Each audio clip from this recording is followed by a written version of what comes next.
Hey everyone, and welcome to the Atomic Cinema Experiment. I am Peter, and joining me as always is Tara. Greetings, citizens. That's actually very on topic for today's episode, because this is a science fiction movie podcast. We talk about sci-fi movies every week, and today we are talking about the Patreon vote winner from last month. Every month on patreon.com/MailFuzzTV, your patrons get to select between 4 films, and the winner was Independence Day, the 1996 summer blockbuster, which was huge when it came out. In fact, I remember this. I remember this was right around the age where, you know, I was really starting to take in things. In fact, I might have even had an Independence Day bedspread, believe it or not. But it's so weird that this movie had one of those. Now that I think about it, it's kind of a weird thing. But I think I did. And I think I remember not understanding why the abbreviation was ID4. Okay. It's still a little bit silly when I think about it. I get it's July 4th, but like it's not like. Yeah, you're right. I mean, the 4 isn't in the title. No, it doesn't really make a whole lot of sense. I also didn't know what July 4th was when I first saw this as a kid. I'll just throw that out there. So his big speech, and I'm like, well, Independence Day? What? I don't know what that is. I saw this also when I was a Canadian, when I was a little Canadian kid. However, I happened to be traveling to the States that summer with my friend and her family, and we were in Arizona when I saw it. So I was in America when I saw Independence Day. Interesting. Yeah. Do you know, I just, for reasons that I don't really wish to get into, I had to watch Twilight, and you know, Bella is from Arizona. That trivia for you. Fun fact. Yes. Thanks for that. Look out for that Streams After Midnight episode. Ooh. So It's not really a horror movie, is it? I mean, it's got vampires and werewolves. I mean, okay. You love that stuff. Honestly, the worst thing about that episode of Screams After Midnight is that Tim was oddly not as hateful as he should have been. And Well, you guys both love Buffy the Vampire Slayer, so it makes sense that you guys would like Twilight. That would be a good crossover, huh? so Independence Day, obviously a movie from our childhood, came out in 1996. It is right in the peak of Will Smith mania. Basically, 1995 had Bad Boys, 96 had Independence Day, 97 had Men in Black. So this was the trio of movies that kind of made Will Smith the superstar to the world that he is. Obviously, he was well known from Fresh Prince, but this kind of made him a global like phenomena kind of thing at the time. And it's as an ensemble, though he's not the lead. There's no lead per se. We have a number of actors who are kind of taking significant portions to themselves. Bill Pullman plays the president, of course, in the movie. Jeff Goldblum plays a... I don't know what his exact job title is. His dad keeps joking that he's a cable repair guy. So he is in TV industry. He is doing something technical with satellite dishes and TV, but he's not just the guy who goes around and hooks up your HBO, as much as Judd Hirsch would like to... crack jokes about it. So we have that. There's a couple other faces in there. We have someone from Firefly and Adam Baldwin in a small role. We have someone from Star Trek. From my show. Yeah, Star Trek. We have Brent Spiner, and then we even have someone from Arrested Development. We have I know. her. Mae Whitman is the president's daughter in this. And do you know how I found this out? It's because when the sequel was coming out, like actors were like sticking up for Mae Whitman and critiquing that they didn't bring her back to play the adult version of herself. They cast Micah Monroe, who's a fine actress who's in It Follows. I like her plenty, but they were critiquing that wait, you went for this, you know, skinny blonde as opposed to just casting Mae Whitman, and They probably didn't remember her. yeah. They looked at the casting photo and said, "I just don't see anybody there." So you should cast Mae Whitman. Who? We'll go with the blonde. Yeah. If you've not seen Arrested Development, the last 30 seconds was just a confusing mess of words to you, but just trust us. Do yourself a favor. Yeah. So you know, we have a very diverse cast of 90s people, right? And the movie, of course, the premise is simple. Aliens come down in their giant ships and essentially wage destruction and war on the Earth as humans try to figure out a way to fight back. And I was not prepared when I sat down to watch this for the 2 hour and 25 minute runtime. I sat down thinking, it's been a long time since I've seen this movie. I forgot also. I was like, oh, this is about an hour 40, maybe 2 hours tops. 225, like, so.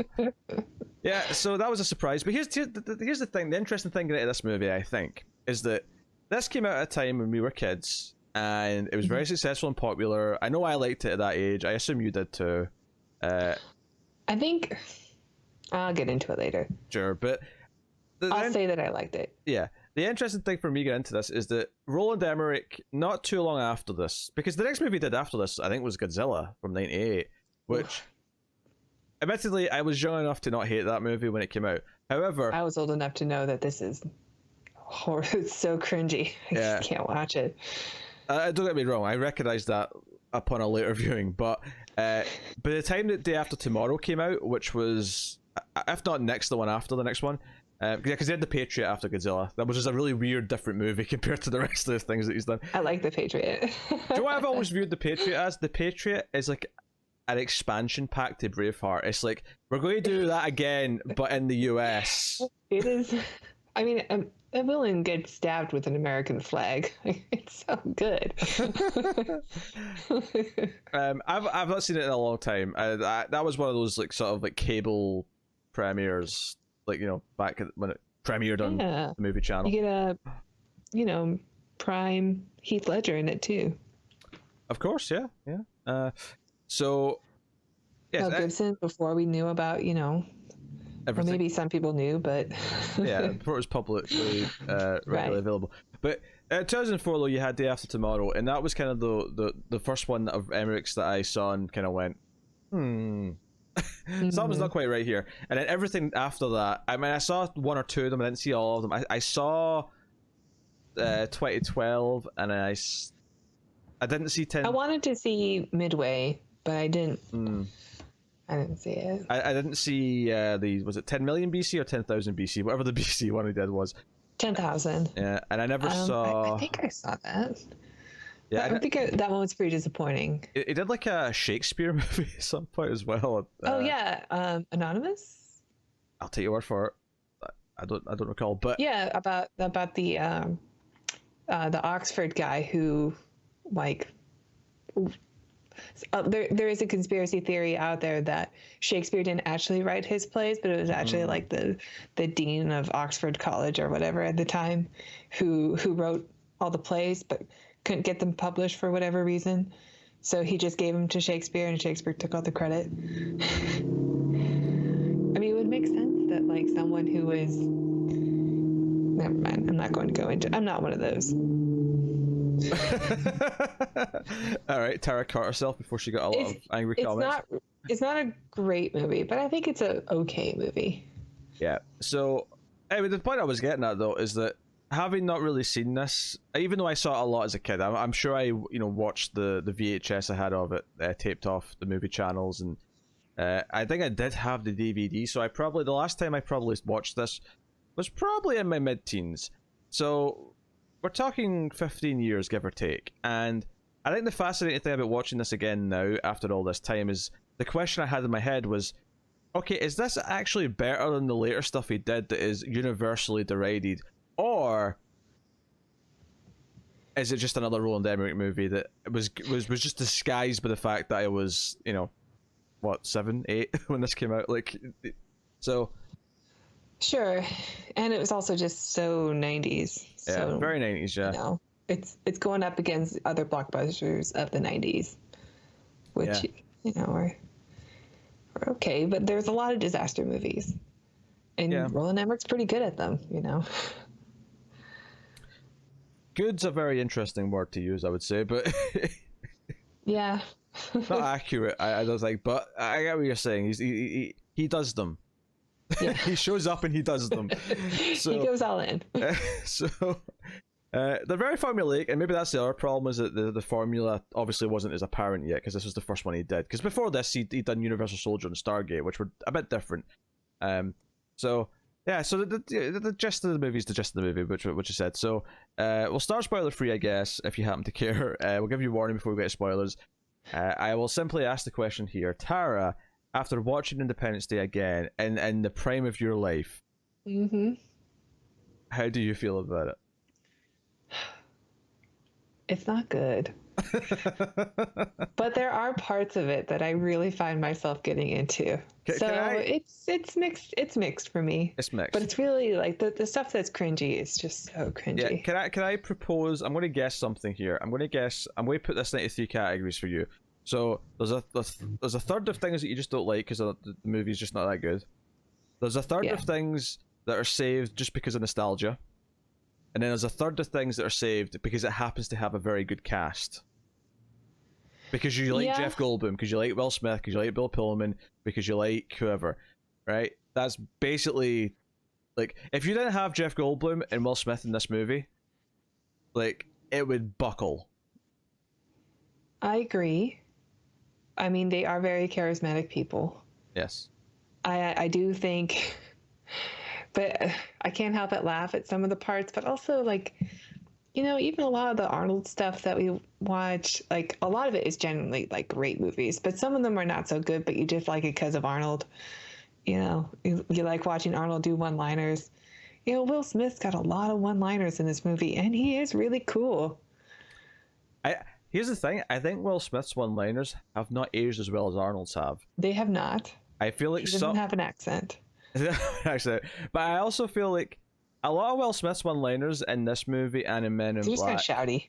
They're kind of shouty, but they're also like they feel like. I mean, don't get me wrong. Will Smith's a cool guy. I'm not saying he's not cool, but they also feel he's super like cool. It feels like his lines in this movie and a couple of the other movies around this time are designed to try and make him sound as cool as possible.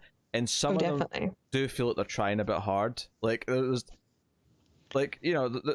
There was times in this movie where he'll have like 3 one-liners in the space of about 30 seconds, and I'm like, and he's talking to no one. Yeah, one would have done. One would have done. You know, that's a weird thing that kind of sticks out to me is that the movie's determined, like above all else, to, like, you know, have Will Smith be it, and Will Smith is a superstar. He is a superstar for a lot of reasons, but I think. I felt it's almost like I could see the Matrix Code a little bit in the writing, if that makes sense. So that was kind of there. I will say I didn't remember a lot of the goofier small characters that kind of are around. God, I really don't like Harvey Firestein very much in this movie. Yeah, his I gotta call my lawyer. Forget my lawyer. Like, you know, like. Yeah. Yeah, a lot. Like every moment with him is just so cringy. There's definitely some cheesy stuff. There's definitely, you know, and one of the other things is this was kind of a state of the art blockbuster when it came out, and I think it was funny about watching it now is how much of the effects don't really hold up that much. Like there's a lot of dodgy ones. I remember like just my jaw being on the floor when like the buildings explode, but. There's so much of the buildings that, like, it is great model work, but you could still tell that they're models. Like, the buildings, you could see like the sticks when they blow up, you know, that they're just hollow inside. I don't know.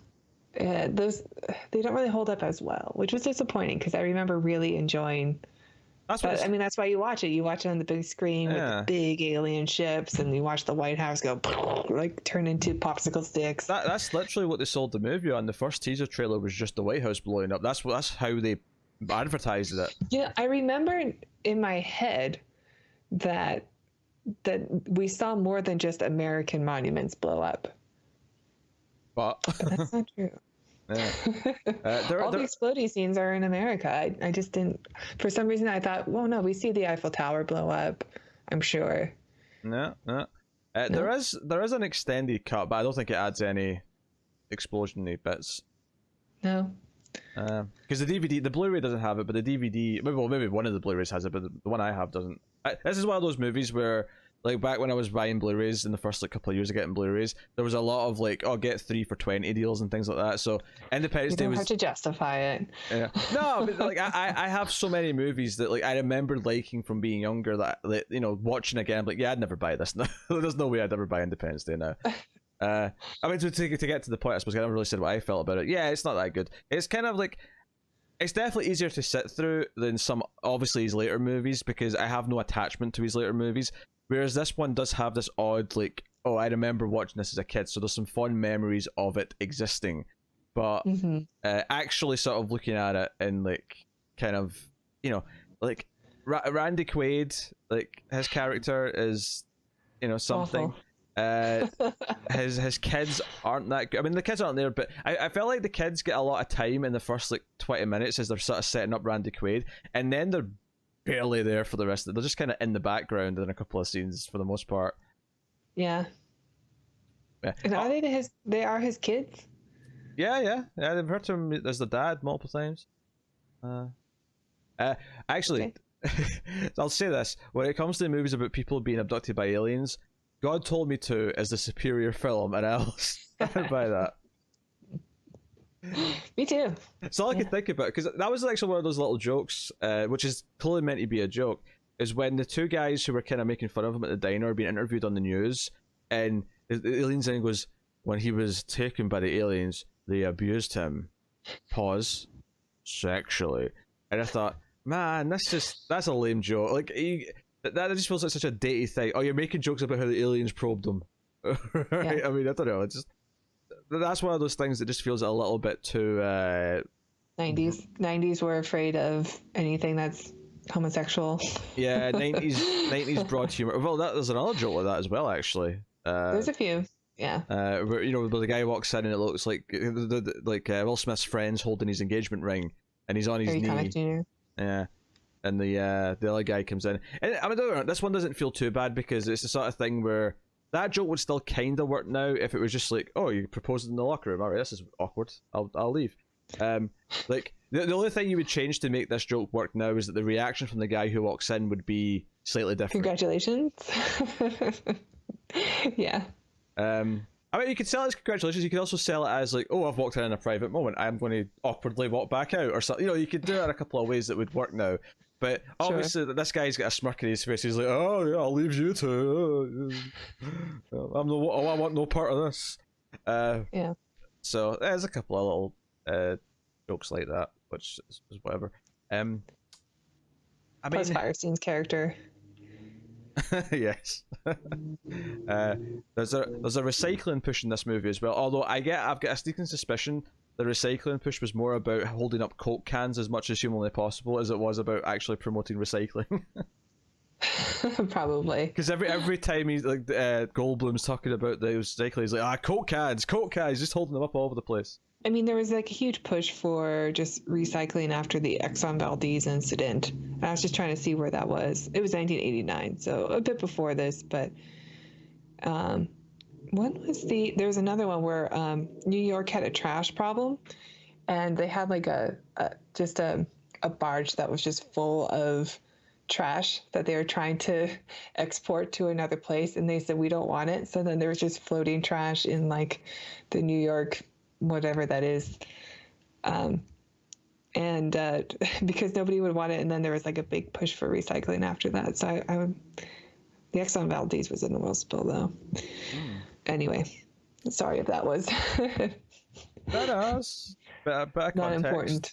But Joe was weird. I can't remember the name of the oil, or not the oil, the trash.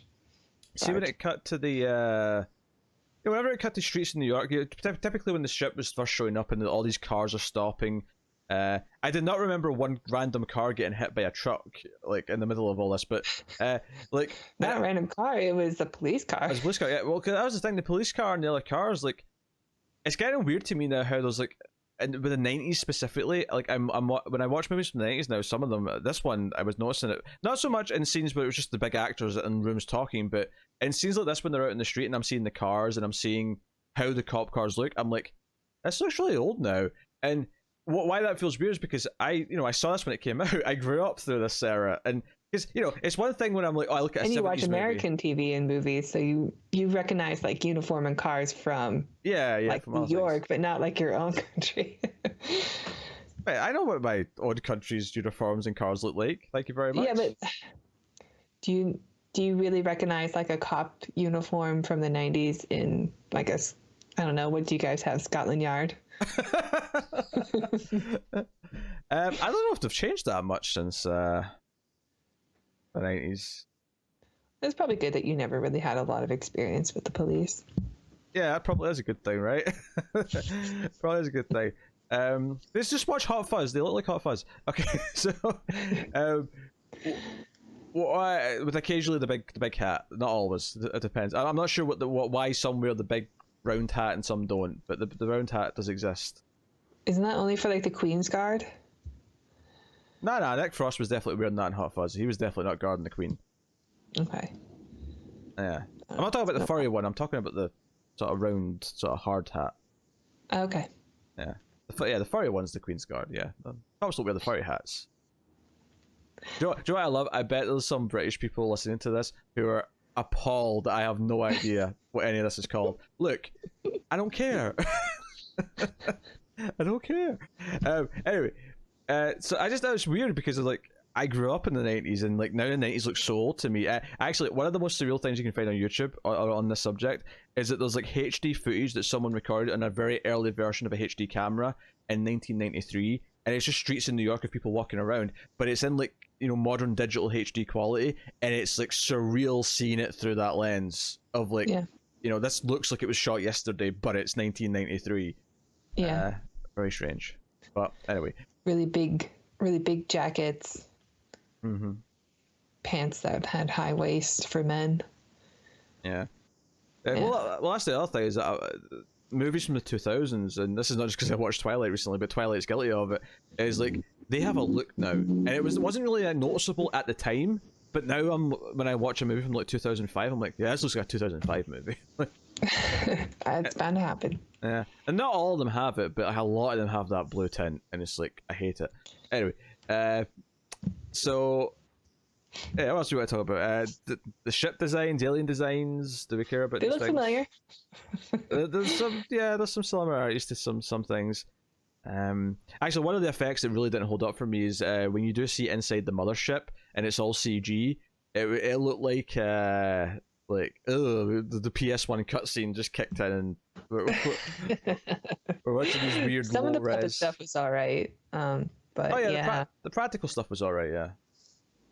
The aliens look a lot like aliens that we've seen in other films. There's a lot of the Alien Queen, specifically. I thought.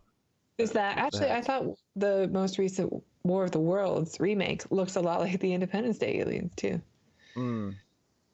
Yeah, which is interesting because they still give them the eyes like the sort of classic Area 51 style, you know, aliens, little green men kind of thing. But obviously they gave them the more kind of big movie version of whatever. So no, they're fine. Like, this is the thing. I don't think the design stuff really stands out all that much. This was always a movie more about the destruction and the design of the aliens. They wanted the ships to be mammoth in size so you could see the shadow cover the entire city. I know. They said like 15 miles in length. It looks way bigger than that. I'm pretty sure this is probably the movie that taught me that New York and Washington DC were, you know, relatively close together. Yeah, they are. Yeah, driving distance. Like a 4-hour drive or something. Maybe less. Yeah. I'm pretty sure that's why I knew that growing up, is because of this movie. Just because of the whole bit where they're driving to Washington. And Judd Hirsch is complaining that they're the only schmucks trying to get in. And yes, I said schmucks because I'm pretty sure Judd Hirsch is also my first experience of what a Jewish person is. I'm not going to lie, in this movie. Yeah. There's a lot of very full stereotypes in this film. Yes. And I love the 90s when we have like post-racism America. Everybody gets along in this diverse world. Like, oh, I'm glad we fixed racism. Yeah, sitcoms were like that, especially actually. Even sitcoms I loved kind of were guilty of treating it as like, oh, it was just solved, it's done, you know, we fixed it. We did it. Yeah, and then you grow up and realize that's not true. Well, depending on where you live, it may just be apparent it's not true anyway. But where I lived, it took a few years because I mean it's mostly white people around here. But yeah, there's just a Hollywood glaze over things. Yeah. So Yeah, I mean, I feel like we just need to get into the plot because I don't know if there's a whole lot of things to talk about. I mean, maybe music, I suppose. The score's all right. David Arnold's a little, yeah. It's not Nothing really stood out to me. It's not the best. It gets a little bit, when the big speech comes and like it's getting a little patriotic and whatnot, and the music sort of I like going for it. All I could think was, you know what, you've been taught by Idris Elba. This doesn't sound like canceling the apocalypse to me. What? What is that from? Pacific Rim. Oh. Oh, come on. I saw Pacific Rim once, and I like barely got through it. Tonight, we are canceling the apocalypse. I was like, oh, okay. That's a great speech. Sure. It's a great speech. I wonder who inspired him. It wasn't Bill Pullman, I'll tell you that. President Whisper Speak? Joe, Tense and whispery. Joe, what I noticed actually for the first time ever in this movie, not because it's a hard thing to notice, but just because obviously I wasn't at an age where I would notice this, is that when Pullman first shows up at the start of the movie as president, I sort of thought to myself, he's kind of young to be a president, given, like, and then literally, like, the very next scene, someone says, like, how the press treat him differently because he's such a young president. I was like, oh, they addressed it. All right, fair enough. Mm-hmm. I think when I was young, it never occurred to me that, presidents are supposed to be older than this. They're supposed to be... Well, when you're young, everybody's old. That's true, yeah. All adults are, like, really old. Just think, someone right now, we seem that way. Sure. Okay, one of us seems that way. Mm-hmm. Me, obviously, I mean, the hairline, obviously. The beard. That wasn't a crack at you. I would never dare. Yeah, that's not like you at all. Totally out of your character. So we'll get into the spoilers then. I'll take this time to thank our Patreon producers for the month. They are David Sharp, Alison M. Fordyce, Cindy Palacios, and Tyler Hess. They're patrons at the $20 tier. But they'll have to be a $20 tier patron, do they, Tara?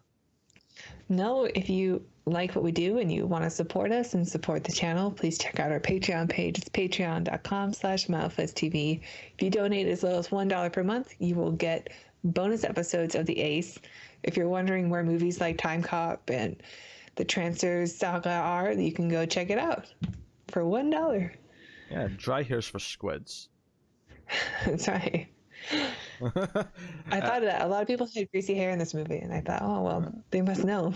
They must know, yeah. Dry hairs for squids. Yeah, you also get early access to the Ace episodes by day at the $5 tier, and you get a voting right once per month as well on an episode. So that's how this movie came about. Exactly. So go check out. I think we could have had other movies that we could have watched. Plus, you can submit movies to the reactor. I don't mention this often enough, but the $5 patrons and up get to submit movies to a to-do list of sorts. So in fact, the next vote we're doing, which may be up by the time this goes up, it may not be, depending. But the next vote we're doing will actually be 4 options from the reactor. So, whoa! I know. People have been using it. Yeah, cool. people have been using it. So let's start with gauging something. What was your reaction to? Maybe you remembered this going in, because I did. I always remember this for some reason. But let's gauge your reaction to REM's "It's the End of the World as We Know It" playing at the start of the movie. Like, how did that make you feel on this rewatch? I mean, I get it. It's on the nose. It's a quirky, fun movie. Like, if one person in the audience laughs, then everyone's gonna laugh or giggle at it. So I understand why it's there. Mm-hmm. Yeah, it's a little eye-rolly. Yeah. Actually, I don't plan to go through this like with a fine-toothed comb, but I do want to mention the opening titles because it's really 90s how they sort of blow away. Like they sort of, it's like. Like a loud, everything's destruction, even the credits. Everything clanks together and then explodes. It's so 90s. It actually reminds me. It legitimately reminds me of the fake movie in Last Action Hero. If you remember the Jack Slater 4 movie that he goes to see in the movie, it has this like, over the top thing where the credits are on like different types of wall and the walls keep exploding. It reminds me of that. Yeah, you're right. So, yeah. So we're That's just sci-fi, right? Yeah, we discussed this before. He goes into a movie screen. That's sci-fi. Yeah, it's science fiction. Okay. Yeah, we can do that. I've actually not watched it in a long time. I want to watch it. So we're interested in I love various these Charles Dance movies, so yeah. We're interested in various main characters. Honestly, the list of like credits is really weird to me because it kind of prioritizes some. I guess some people had it in their contracts to get to appear yay high, but Mary McDonnell, who I like a lot from Battlestar Galactica, so I mean I'm okay with her getting some credit, but she's a relatively small part of the movie because like the president's wife's in like 3 scenes and then dies. She's not like why she's fourth billed. I have no idea. Like her name's above Judd Hirsch, above Robert Loggia, above Randy Quaid, above May Whitman. like Vivica A. Fox is like really far down the list, and she's really? She's a major character compared to like definitely. She's underneath Adam Baldwin, for example. And she's yeah, that seems wrong. Yeah, obviously this is some politics, Hollywood politics at play here with this order, but very very odd. But yes, so I mean, I think the best way to tackle the first like chunk of the movie up until the attack is just sort of take each of the main characters and just sort of do their bit, as opposed to because I'm not going to remember to bounce around. So there's a lot of scenes in this movie. It'd be hard to keep track. Yeah, there's a lot of cutting around to all the various parties. So you got Will Smith's character, Steve Hiller, who's actually a little bit later in the movie compared to everyone else, because he doesn't. It's not until after the ships arrive that he like stumbles out of bed. Yeah. And we get to meet him and the girlfriend and the potential stepson, and I always remember I think the one shot that I always distinctly remember from this movie that really like encapsulated Independence Day to me is the shot when he's looking at the paper. He goes outside, he looks at the paper, and he looks down the side of the street, and like everyone's packing to leave. Yeah. And he looks down the other side, and everyone's packing to leave. And then he looks up. It's a really good shot, actually. I thought it's one of the more inspired shots in the movie. Yeah, is him noticing how he doesn't notice the giant saucer that takes up. That's the size of a city. I don't know, but it is a really good shot, I thought. Hey, if I just, slept in with Vivica A. Fox, I might be blinded by things too. Like, yeah, right? Jesus Christ. Yeah. The woman's very attractive, that's all I'm saying. I know, and she dances in the movie, in the opening. I will say, Will Smith, you really should have taken one of her girlfriends to go buy the ring. That is one ugly engagement ring. No matter how much a girl likes dolphins, don't get her an engagement ring with dolphins on it. Good to know. Good to know. Yeah, not a good call. I'll write that down somewhere. It's a valid tip. Yeah, her being a stripper is such a random She's super proud of it.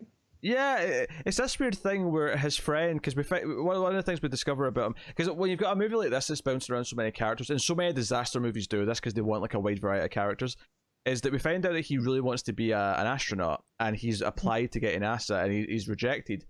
And when it turns out that he's wanted to propose, his friend, in the Air Force says to him, hey, they're never going to let you into NASA if you marry a stripper. And I thought, seems to be an odd thing to vet for. Yeah, but they even look at what his wife does beyond just I don't know. That seemed like a weird. I mean, maybe they would. Maybe there is some bullshit politics where that would be a thing. Yeah, we need to have the image of the perfect American or something, and if you're with a stripper, then it's a bad look. I don't know. Yeah. But this movie is very pro stripping, though. It would be a very awkward conversation if he gets the job, but they say to him, "Look, there's a condition. Your wife's got to stop being a stripper." Imagine them coming home and be like, "Okay, honey, I've got my dream job. It's just what I've been dreaming of since I was a kid. The pay is amazing. There's just one catch. You have to give up what you like doing." That conversation ain't going well. Yeah. Of course, I mean, would he really want her to keep stripping? I mean, that's it. I mean, how much does she actually like it? She says it's worth it because her son's worth it, because it pays well. Yeah. I don't know if she's actually. They pay pretty well. They take care. I mean, the military takes care of their families. Oh sure, yeah. But I just how much is she actually passionate about the stripping itself? Is it an art form? I don't think it's an art form to her. I could be wrong. It doesn't go into that deeply. There was that. What was that movie with Jennifer Lopez that apparently goes into that. So I want to say Hustlers. we can add that to the list to compare the two. I want to say Hustlers. The Hustlers. Maybe, yeah. Sounds right. Sounds right. Never saw it, but I guess. Yeah. So. And that's pretty much it. I honestly, I don't know why I started with him, because ultimately that's his entire plot before the attack. Because it's basically just, okay, once the attack's happened, he's in the planes, so that's him for now. Yeah. Yeah, he goes into Top Gun mode. President Whitmore, played by Bill Pullman. We meet him and his daughter, his wife, the first lady's in I think she's in LA, because he's in Washington, obviously. And she's in LA. Probably where they end up meeting up later. I guess that would make sense. Well, it's not even just that. Well, yeah, obviously, it makes sense, yeah, for who finds her, but it has to be either there or New York, because that's the only 3 cities that are bombed on that first night. Like, nowhere else is attacked, so it has to be one of them. So I'm pretty sure it's LA. And we get interested in the idea that, like, he's not the most popular president, and I mean, the thing about his character is that a lot of his stuff is basically he's there to make decisions about what's happening. So a lot of his stuff is the exposition scenes where someone in the military is like, Mr. President, we have spotted this off the coast, and it's approaching at this speed, and it's doing this. It'll be here in 17 minutes. It's not an asteroid. How do you know that for sure? Because it's slowing down. Like, it just. Dun dun dun. Yeah. That's basically all his stuff for that first chunk. There's a couple of things where he's like concerned about his wife. So, I don't want you in the city, and she's like, no, I'll stay here and like support you, and I'll leave after the interviews. Turned out to lead to her demise. Sorry to say. We're not there yet. Yeah. Sorry to say. I guess what I'm really discovering here, actually describing their plots out loud for this first part of the movie, because it's like a good 40 minutes of the movie, maybe even more than that, is that I guess the most interesting parts go to Jeff Goldblum, because he's the one who actually sort of does something and cracks a code and like is aware of the danger and is trying to get to the president to prove to him that he's figured something out, that it's counting down to the thing. Yeah, he's got a good relationship with, I guess it's his father, or a father figure. No, I think it's his dad. Definitely his father. Yeah, okay. I think it's his dad, because he says multiple times, "My David," or I mean, you don't have to be your actual birth father to say that. Do people say birth father? I guess they don't. Father doesn't really give the birth necessarily, but you know what I mean. I know by blood. Yeah. Baby daddy. Baby daddy. Unless we're talking about Junior, in which case. Oh yeah. Hey, that's an Arnold movie. That's a science fiction movie. A man gives birth. I mean, don't get more science fiction than that.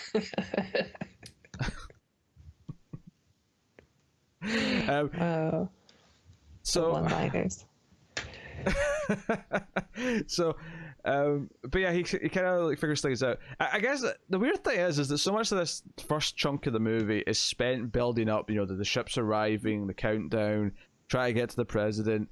We find out that the president and David have history because I don't know what her job role is, but David's she's like PR or something. Yeah, David's ex-wife works for him, and he punched the president before he was a president, admittedly, but there's tension there. So we discover all this stuff. That's all going on. Yeah, it's really convenient. Yeah. How everybody just knows each other. Oh, there's a lot of conveniences. Falls into like the situation where they have to meet up. You mean the fact that Vivica A. Fox meets the First Lady when Will Smith's already with the president in Area 51 later? Like how that happens? Yes. Yeah, there's some coincidental shit happening in this movie. That's that's definitely a thing. But the attack happens, and it's destruction porn for like 5 minutes. The White House blows up. We have the wall of flames going down the street. The slow motion of Vivica A. Fox's dog leaping to safety. I had to stop the movie at this point.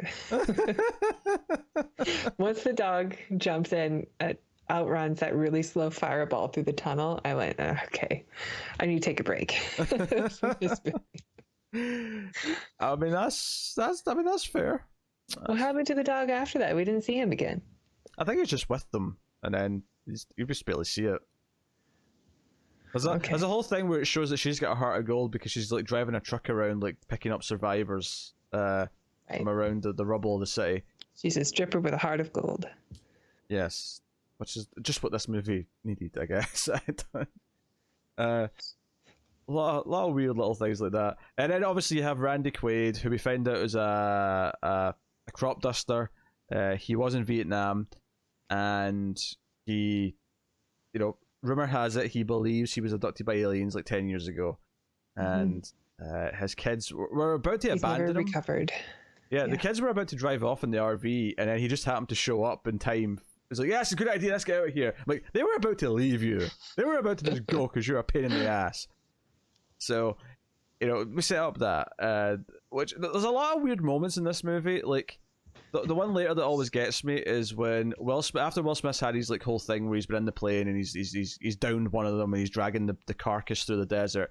Is the shot of like the 50 RVs like driving towards him? It's such a movie moment where like this would never really work like this, and like this visual wouldn't happen. I know the desert is so white. Also, I think it's shot outside of Salt Lake City where they have like, well, there's a lot of salt, a lot of white sand and salt, but like it's so bright.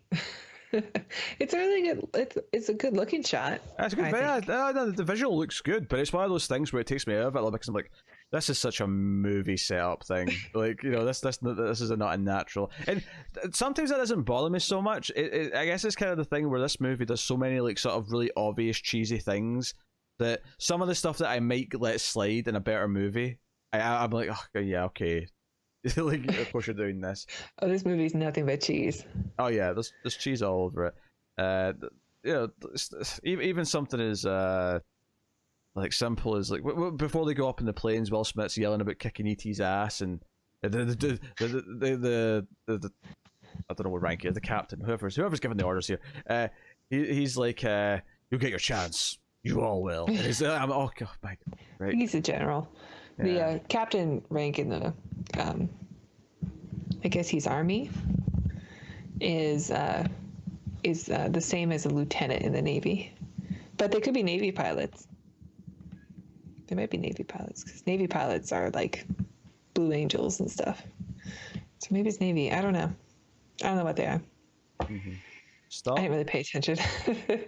Stop either playing or moving things around your mic or touching the mic. I don't know what you're doing, but there was a noise. Okay, well, it's done. You can't do anything near the mic. It'll pick it up and it'll... I'm still new at this. I've only been doing this like a year. Don't make noises next to the mic. I mean, it's like the first lesson. I didn't take that note down in class. I forgot. Yeah, attacks happen. They go up in the planes. Discover the ship has a shield that won't let anything through.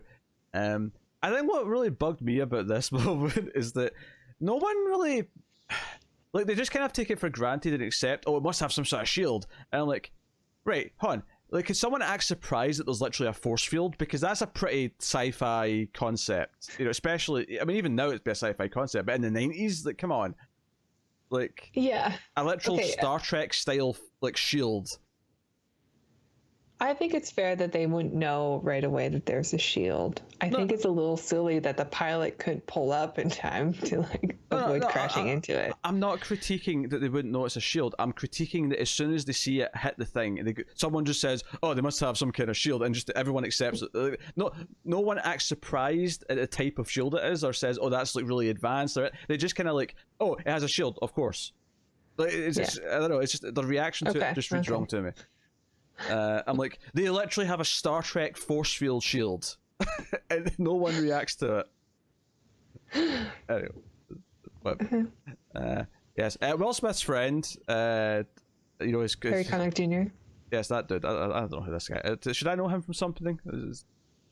He's Mr. 90s guy. Is he? Okay. He did a lot of rom-coms and really just like dramatic movies. He's just there to die. Like, you can tell from the first second he's on screen, he's there to be the death. He is really working hard to show you that he and Will Smith are best buds. Yes. And here's the thing. Will Smith's not going to be the one to die because he's Will Smith. So your time on this earth contract. is not long for this world. Yes. So Yes. It reminded me a little bit of Wing Commander. I could see that. He's the Matthew Lillard. Yeah. Yes, I was getting major Matthew Willard, Mm-hmm. Wing Commander vibes. Yeah, I could see that. Did you enjoy Will Smith punching the alien in the face and going, "Welcome to Earth"? No. Nor did I. That moment is not aged well at all. It just feels so cheesy. No, all of his like one-liners are just like, I get it, he's super cool, but he's talking to nobody. So he kind of comes off as a bit loony. It's one of those things that I guess we just accepted in the 90s, and maybe even before the 90s as well, but it's one of those things where we strive to make things feel a bit more grounded now. Even in a light-hearted, like, fun movie, like a Marvel movie, for example. Like, there's certain things, there's certain rules we just don't break now, I think. Yeah. Because we noticed that they were kind of stupid. So we collectively went, no, that's not allowed anymore. We're not going to do that. We made fun of it when we watched the first episode of The Twilight Zone, like an episode about a guy being alone and still just narrating everything to himself. Yeah. Why does he need to talk out loud? I almost think there's a benefit to remaking that episode, but only if the whole point was to do it without him speaking, because then okay, that's interesting. See if you can pull it off. There is a movie, a pretty good movie, called All Is Lost with Robert Redford. And where he like goes out to sea and he's by himself. He's in like a little boat, and he gets caught up in a storm and he's basically stranded. And because he's by himself, he never talks. And I think it's his best role, because I actually don't think he's a very good actor when he talks. That's a pretty cutting critique there. I mean, actors usually have to talk in their roles. Yeah.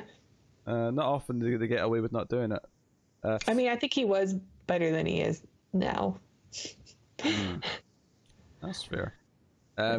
You know what's funny? You know that an actor didn't do a whole lot after their role as a kid in a movie when their image in IMDb is still at that age. You're like, okay. You're talking about the son? No, it was the daughter. Although she is in Mrs. Doubtfire, which I do actually, now that I've just read that, I can see her in Mrs. Doubtfire now that I've read that. But that must have sucked, because she had a bigger role in that movie. It must suck to get a smaller role in a movie a couple of years later. Bummer. Her career's on the way down. Yeah, she hasn't done anything since 2000, so she just completely gave up the acting. There was one actor in the background when we got to Area 51 where I'm just like, I think I know who that guy is. Like, I think he's more popular today, and he's just listed as like Area 51 technician or whatever, but he's got a really recognizable face. I'm gonna look him up. Wayne Wilderson? Yes. He was on Veep. Yes, and I love Veep. There you go. Yeah. I did it. I solved it.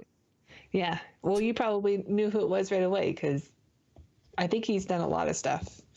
I actually didn't recognize him. I just happened to be looking down the cast list when you said that. And clicked on him. So I looked really smart, and I'm okay with that. Where alternatively, if you go to Mae Whitman on this list, the photo is not her in this movie. It is of, Mae Whitman. Her?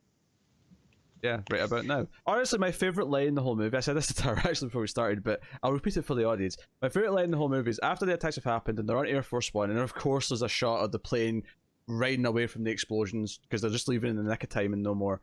There's a moment where Judd Hirsch starts like defending his son and starts saying, "No, you wouldn't be alive if it wasn't for my David," and he's making all these good points, but then he starts to say like a crazy one. He's like, "And you knew things, Area 51, Roswell, New Mexico, you knew these things," and everyone started, Bill Pullman was like, "Oh, okay, sir, I can assure you there was no alien aircraft," and then like the Secretary of Defense is like, "Actually, sir, that's not entirely accurate," and the camera just cuts to Jeff Goldblum, who goes, "Which part?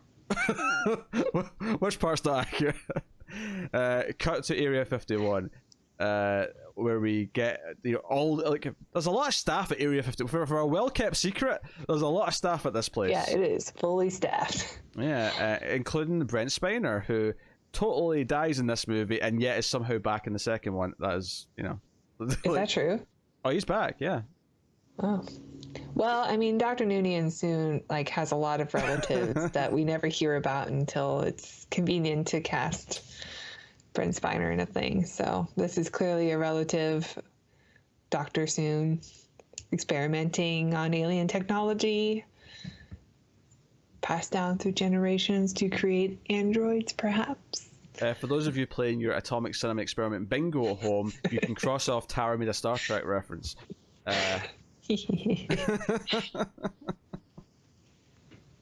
So, yeah, I mean the sequel's a weird one, which we'll do at some point in the near future since we've done this one now. I did see it when it came out. It's one of those things we're watching. I'm like, why did they make this like almost 20 years later? I don't understand why it exists.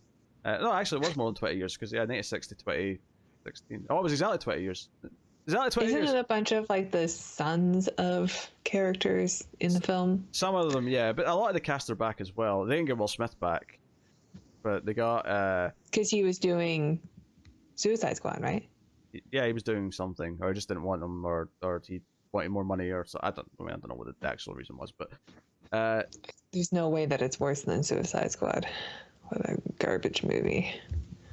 You know what? I'll spoil my opinion a little bit and say, yeah, it's correct. It is not as bad as Suicide Squad.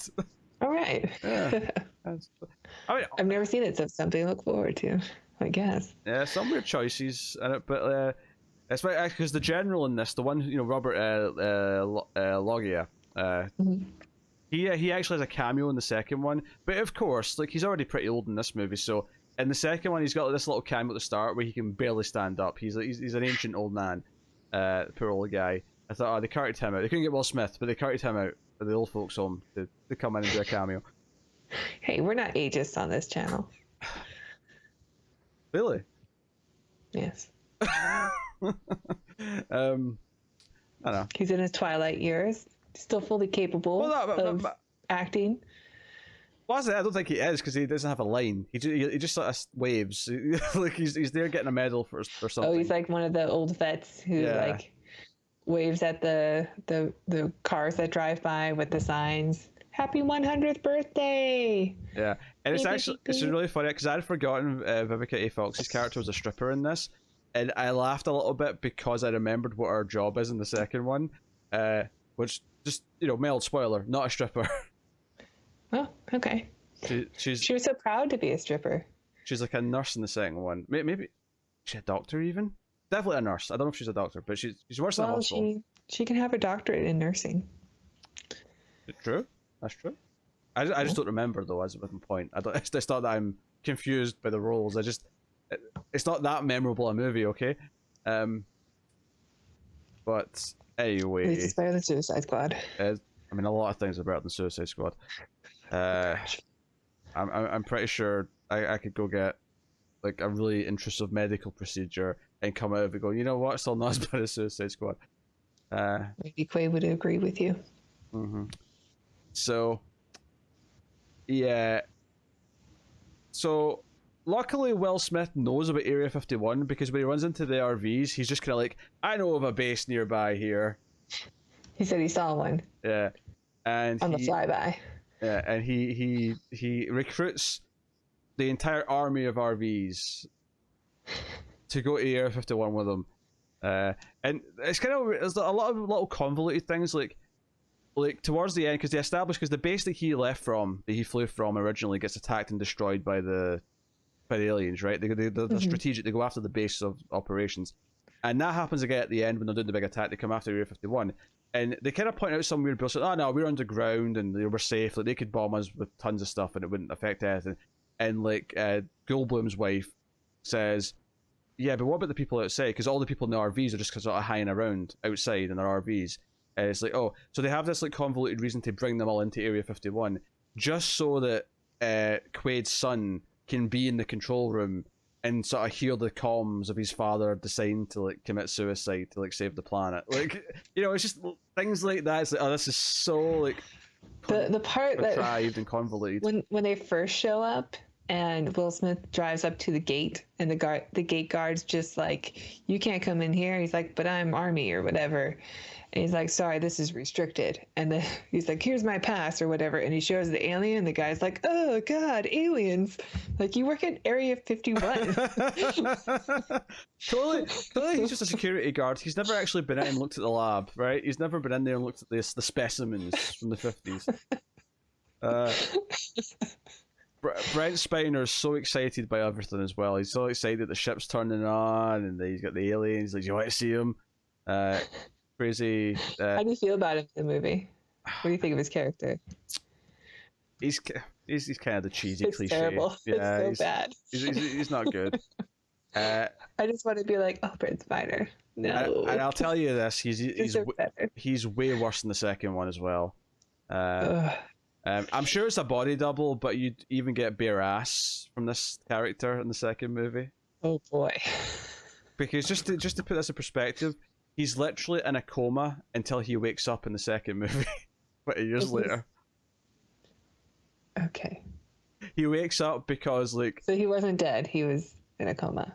Yeah, even though his pulse is clearly checked in the scene in this movie to imply that he's dead. And he's like ghostly white, if not gray. Yes, if I remember it correctly, he wakes up because the aliens telepathically link with people, which is a really small plot point in this. But because of that, he wakes up when the aliens are coming because like they activate him, like it wakes him up, it jolts him. Oh, so he's like a sleeper agent for the aliens. Yeah. Well, but Bill Pullman, if I remember right, has like weird telepathic visions as well because again they spoke to him in this movie. Oh, is he in this sequel? Yeah, Bill Pullman's there. Bill Pullman is basically Quaid's character in the second one. He's the crazy one who wants revenge. All right. I know it's weird. All of a sudden, I'm looking forward to it. Oh god, he's got a big beard. Anyway, so they're confused by what to do. Will Smith, on a whim, decides to go to the base, his own base, to see if the girlfriend showed up, and she did. So he comes in the helicopter, because there's a whole thing where he's taking the helicopter, and a guy who's like in charge of the helicopters comes up and says, "Sorry, sir, I can't let you take this." Is like, "I'm just going to borrow. I'm not stealing it, right? I just got to go check something." It's like, "Sir, no," and he's got a gunpoint. I was like, "Do you really want to shoot me?" And the guy just sort of, and he just puts his gun down. He's like, "Tell him I hit you." And he just looks like, "Oh." The guy's like a refrigerator. He's so big. I know. Like you could take him if you really wanted to, dude. Like you can take him on. But and we get the tragic death of the First Lady, which I think what's funny, like talking about this and actually sort of regurgitating some of the plot is it's making me realize how little the characters have on their own, like each. Yeah, it really is an ensemble. Yeah. So. Well, it's not too dissimilar from what's that other disaster movie, 2012. Yes, I only saw that one, so I don't really remember it that well. Yeah. I remember there been arcs at the end. I think I think they just took the blueprint of Independence Day and then reshuffled characters and settings and made the same movie. Mm-hmm. Yes. But CG was even more advanced then, so they had even more ridiculous things happening behind them. And they promised you wolves, and the whole movie that you're just expecting wolves to show up, and you have to wait so long. You're thinking of Day After Tomorrow for the wolves. Oh, I am thinking of I've never seen 2012, actually. I am thinking of Day After Tomorrow. Oh yeah, Day After Tomorrow has the wolves, yeah. And the ice. There's literally a scene in that movie where they're running from the ice chasing them because you can see the ice like making things go colder as it goes, and I'm like, this is not how ice works. I know. I mean, the fireball in this movie is the same. It was so slow through the tunnel. Mm-hmm. Yeah. I hated that scene. Yep. So one thing we didn't mention actually is that after the attacks, there's like a sort of really dramatic thing where it comes up saying July 2nd, like on the screen, and then after the First Lady dies. Sorry, July 3rd. And then after the First Lady dies, it comes up saying July 4th. And it's like, oh, it's the day. And this is where Judd Hirsch accidentally gives Jeff Goldblum, who's had nothing to do since they actually like got to the president, really. Like, ever since they got to Area 51, Goldblum's just kind of been hanging around. Like, he's been there to react to things, but he's not really had much to do. That's true. It's entirely possible we have too many characters in this. So I don't want to, say anything What? radical, but there might be too many characters. But he gets the idea to give them a virus because his father says, I don't want you to catch a cold. And this gives him the genius idea. And they've probably seen War of the Worlds. Very good point. Yes. Of course, the plot hole that everyone loves to bring up in this movie is that a Mac can't interact with Windows, but his Mac can hook up to the alien interface and upload a virus. Well, we've already established that Jeff Goldblum is a genius. Yes. He's such a genius that in his demonstration to show the shields and how he can turn them off, he almost get people killed with a ricocheting bullet to make his point that the shields are working the first time. Well, he's still a nerd. He doesn't know how guns work. Mm-hmm. Yeah. And he's all like, yeah, we'll fly this thing up there and we'll do that. What bugs me about this scene is that I get why in the earlier stuff, why Bill Pullman, like every time David suggests something, he's like, sigh, and he's like, oh, this guy. But he proved his worth by like getting that whole countdown thing right? And he's just demonstrated he can turn off the shield. So when he says that the plan has to be to fly the thing up and go to the mothership, and Bill Pullman sighs like, oh, David with his crazy idea. No, he just proved he could do part of it. Like, this isn't that ridiculous. And at this point, what other options do you have? Like, the world's screwed, right? I mean, his plot is a little bit like, we just do this, and then magically this next part will follow, and then everything will be fine. You're like, okay, but you really skipped a lot of the details. Like, can your MacBook hook up to an alien ship? And of course, Will Smith decides to volunteer to fly it. He steps in and says, this is my chance to be an astronaut. I'm going to, you know what, I see my shot, I'm going to take it. I'm going to get in there. And the president is just like, good luck. Good luck, let's do this. I mean, it's not the most ridiculous person they've asked to fly something for them. That is true, because they need pilots for all their ships for this attack if they can turn off the shields. So they get Randy Quaid and a bunch of other volunteers. And Randy Quaid is just trying to, quit drinking, like so he could fly a plane to help save the Earth. Yeah, he's a crop duster, so clearly he can fly a F-18. Well, he was in Vietnam as a pilot, so at least there is combat flight experience. Sure. Admittedly, it's been 20 years or so it's, I mean, the planes have probably advanced a little bit since he last flew one, but really, the most ridiculous thing is that the president flies a jet. Yeah. Well, yeah, that was one of the key details earlier, is that he sort of like his campaign was based on that he was this young, jet fighter pilot, like, and he decides that he's going to do that at the end, which I thought was really irresponsible. See, if your wife had just died and you had an only child, like, would you really put yourself in a position where she might become an orphan? Like, yeah, that felt like a really odd choice. Like, I get him maybe doing that if the wife is still around. Like, it's dumb. Yeah. Like, why would any? They go through so many steps to protect the president, and he's like, no, I'm going to fly out there tonight. I'm a combat vet or whatever. I need to do this. And the guy's like, yeah, you do. There's no way. You know what this was? This was basically why, like, Kirk always went in the dangerous missions, but then Next Gen, Riker kept, every time it comes up, he's like, no, Picard, you're captain, you stay safe on ship. I go out and do dangerous things. Basically what I'm saying is he needs his Riker. He needs his number one. To be like, no, you can't do this. He needs his XO. Yep, doesn't have it. Of course, he has his big speech. Do you know the thing is? There is like one of the fighter pilots who that they recruit that sort of gets real chummy with them afterwards. Like he looks like an Alabama rocker. Yeah. He looks like that's his XO now. he wouldn't look at a place standing next to ZZ Top. Maybe? That's the one. Yeah, ZZ Top. So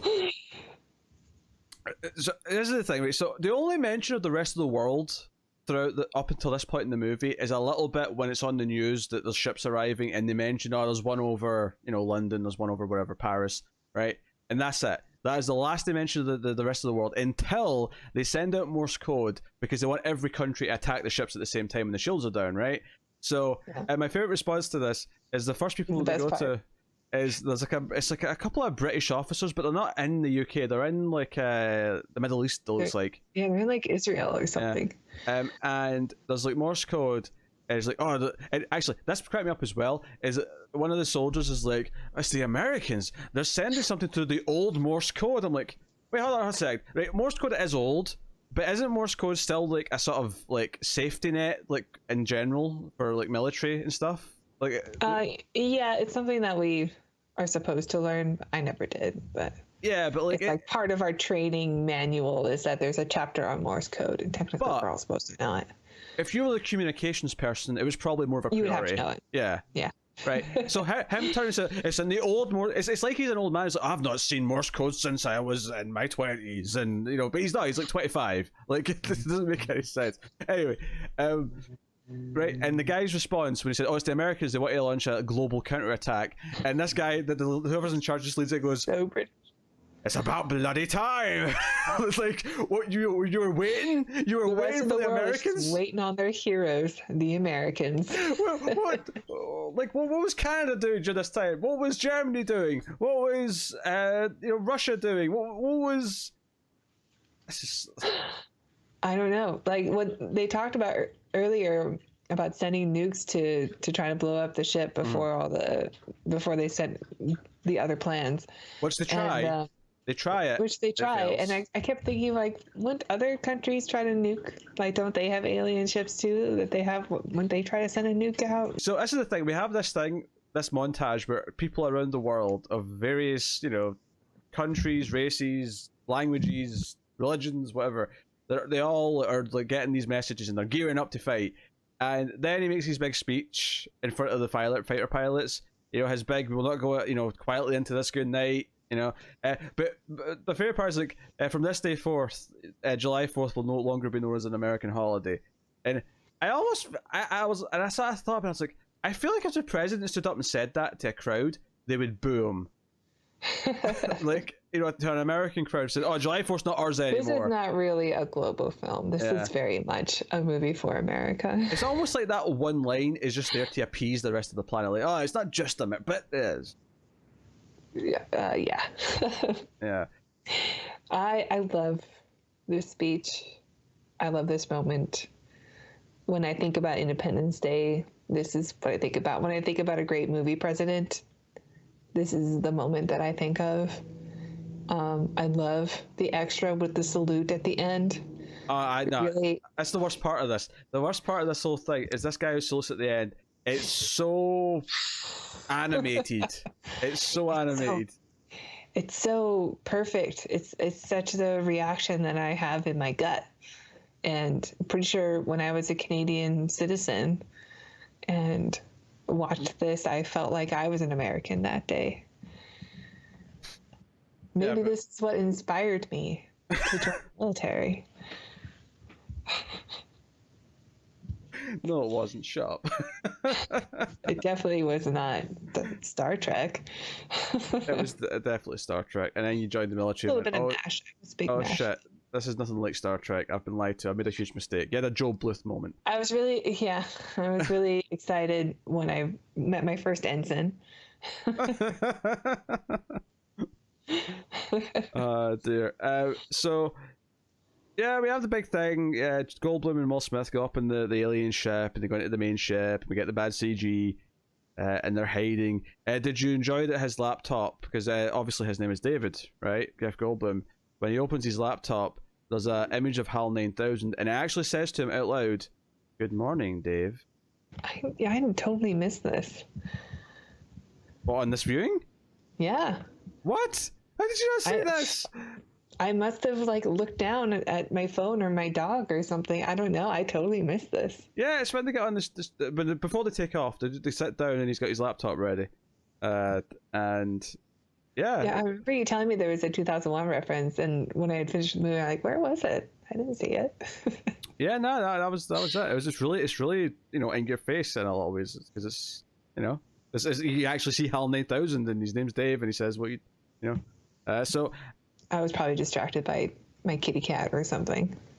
I mean, I can't blame you. Like, I have to admit, when I was watching this, if I had to go and like to the bathroom or something, I wasn't pausing it. I was like, no, I'll just let it play. It's Independence Day. You know what? The 30 seconds I missed or whatever, it's fine. They got the ship, and they eventually have to do the whole run away. Which, by the way, this nuclear bomb that they put in there, like the 30-second timer, this race to the exit is the longest 30 seconds Oh my god. I have ever seen in my life. This was so much longer, because it cuts back to the clock when they get out, and it's there's 10 seconds left. I'm like, that was not 20 seconds! I know. I think the first time you see it, it's like 10 seconds, 15 seconds after they start the 30-second timer, and it says like 24 seconds. What? Yeah, I mean, a lot of movies are guilty of this, but yeah, like, but it's particularly egregious. Yeah, this is particularly bad because it's such a short timer and it's really noticeable. But it'll land and blah blah. We have to talk about the glorious. Well, first of all, Bill Pullman like fires the first rocket, the shield's still up, and then he sort of just has a feeling. He's like, I want one more try. We try one more time, and the second one goes through. That's just your movie moment. But so Randy Quaid has a couple of big moments here where he sort of comes in and saves the president. Basically, they're all out of rockets. The thing's still not down, and the big weapons opening up. The big anus of the ship is opening up, and it's like, oh, I also refer to it as the butthole. Yes. Yeah. What if we try firing a rocket up there? Give them some anal probing for a change. Yeah.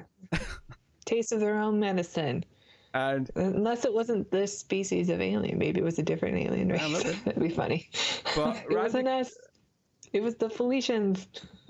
Randy Quaid comes zooming in when they think there's no one left with a rocket. He's like, "Sorry, Mr. President, I was caught up back there," and the music's blaring up.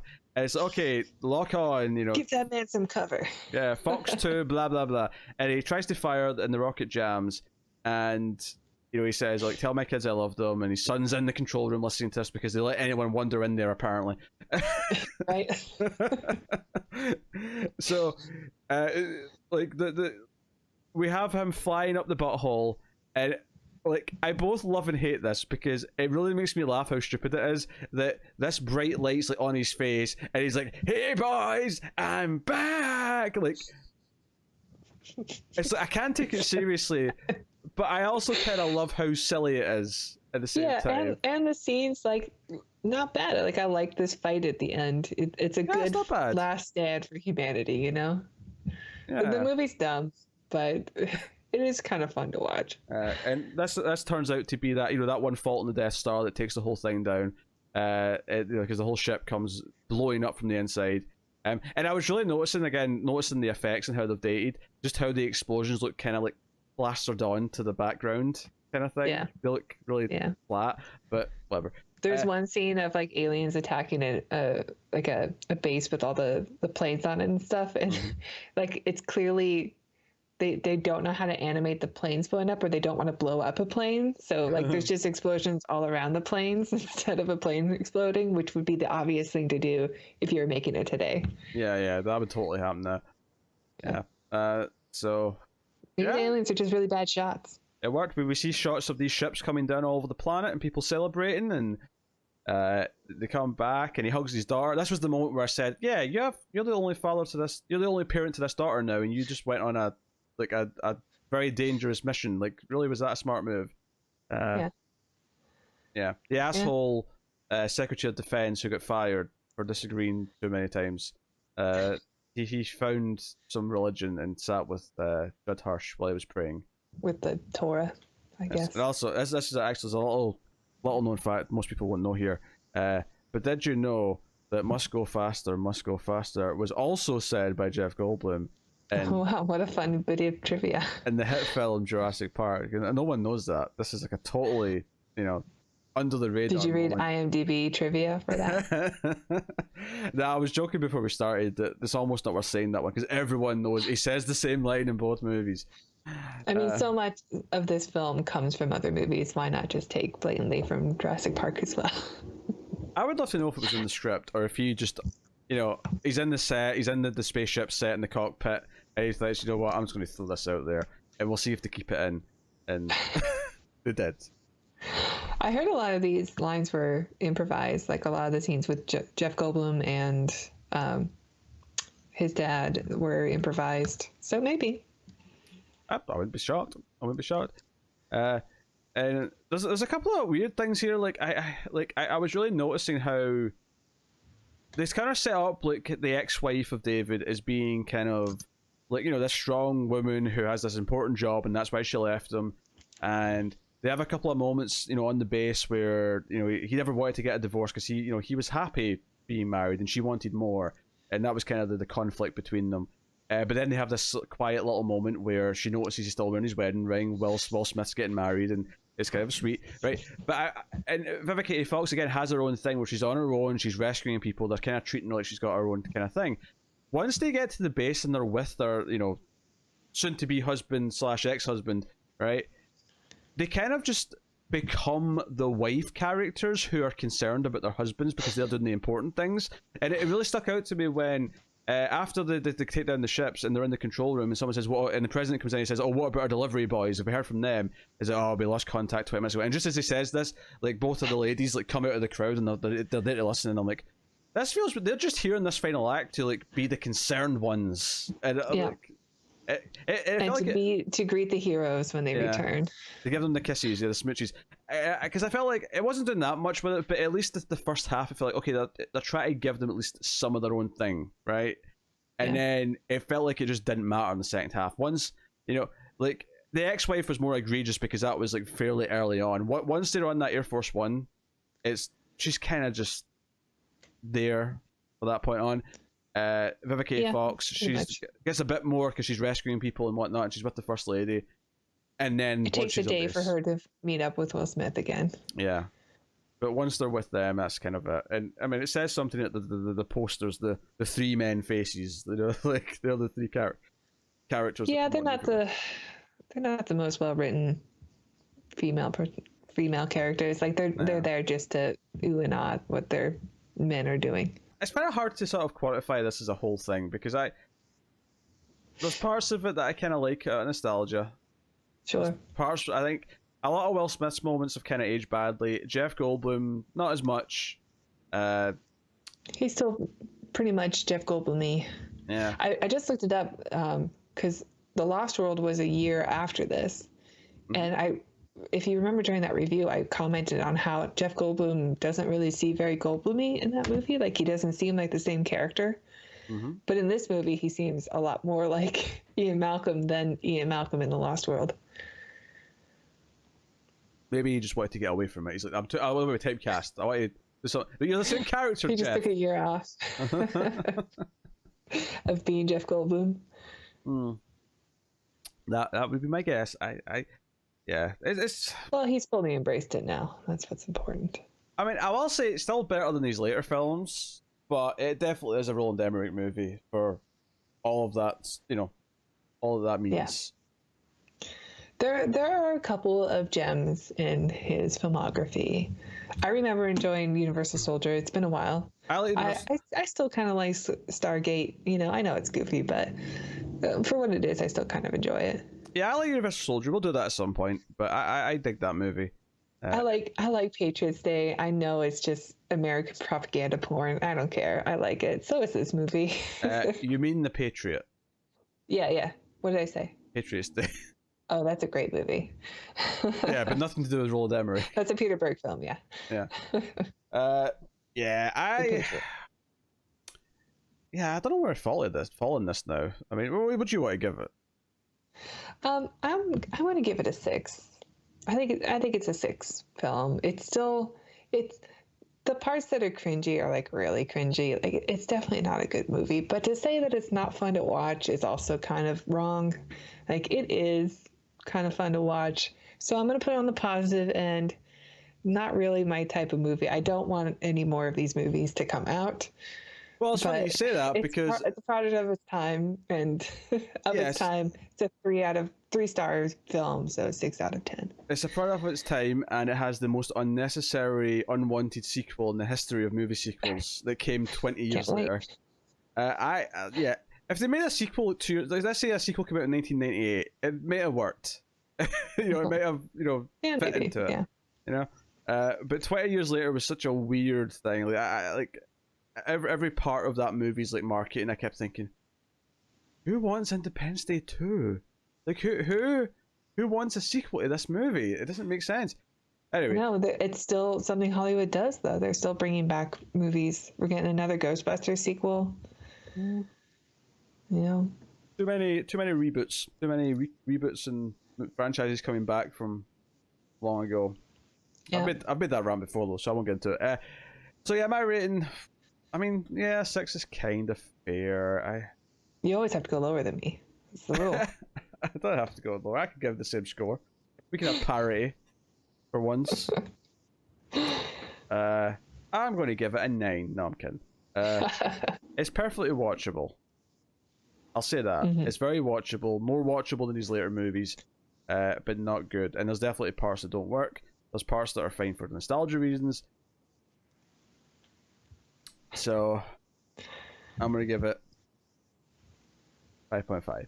So, well, of course you are. look, I can rate things the same or higher. It happens occasionally, okay? Just... Okay. You put me in a corner, and now... Like, let's just move on with our lives, okay? That's Independence Day. We got other stuff coming in the next few weeks, but I think we will return to the sequel maybe sometime in the summer, maybe even for, I don't know, July 4th-ish time. If we remember.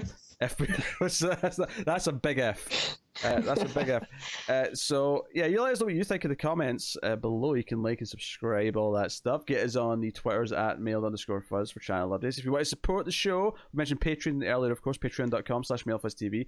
But you can also support us by liking and reviewing and giving us a 5-star rating on Apple Podcasts. That helps us out a lot. People find us that way because they'll promote us all a bit higher in the charts and all that kind of thing. Is there anything else I need to tell you? I don't think so, but hopefully if we have fun. Also, the show's in 1080p now going forward, so hopefully that's... Ooh. Yeah. I'm still coming through on Skype, so I don't think I'll be 1080p. Yeah, but keep in mind you're only a quarter of the screen though, so it might still be an improvement for whatever resolution you actually pump through. Hopefully I'll look better. Ooh. It's coming through on 1080, but when you watch me, just watch it on 480. Thank you very much for watching or listening. We always appreciate it. We love you loads. Keep watching science fiction, guys, and computer. That's Salsa. Welcome to Earth.